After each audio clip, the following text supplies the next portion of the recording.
اور میں آپ کارروائی کی بات کرنا چاہتا ہوں. یہ جو دباؤ میڈیا پہ ڈالا جا رہا ہے, کبھی اس طرح کا پریشر میڈیا پہ نہیں پڑا. ہمیں جب ہم پاور سے نکلے میڈیا کا بلیک آؤٹ ہو گیا.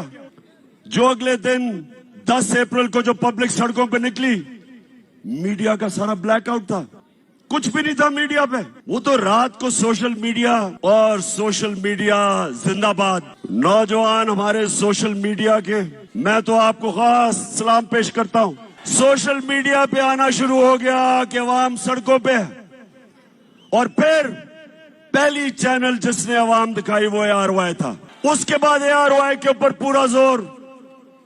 جو پاکستان کے اینکر جن کی سب سے زیادہ ویورشپ تھی, ان ساروں کے اوپر زور, ان کو دباؤ, ان کو خوف زدہ کیا, ان کے اوپر کیسز بنائے. صابر شاکر ملک سے باہر. اب میں سمجھتا ہوں کہ پاکستان کا بہترین اینکر جس کو میں سلوٹ کرتا ہوں, ارشد شریف, وہ ملک سے باہر. عمران ریاض کے اوپر کیسز, اس کو جیل میں.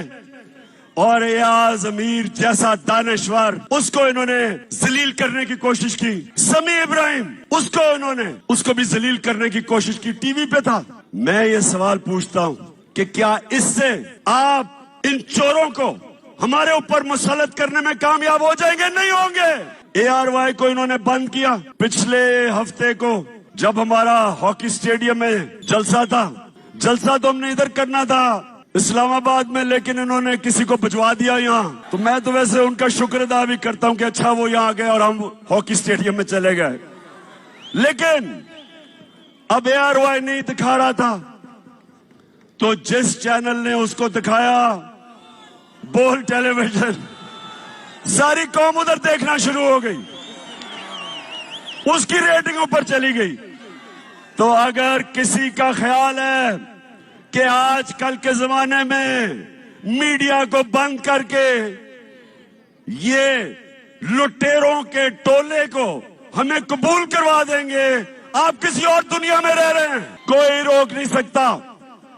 سن لیں, میں ساروں کو آج سنا رہا ہوں جو سننا چاہتے ہیں. کوئی روک نہیں سکتا. جدھر پاکستان جا رہا ہے, پاکستان حقیقی آزادی کی طرف جا رہا ہے, وہ آپ روک نہیں سکتے. جو راستے میں آئے گا بہ جائے گا.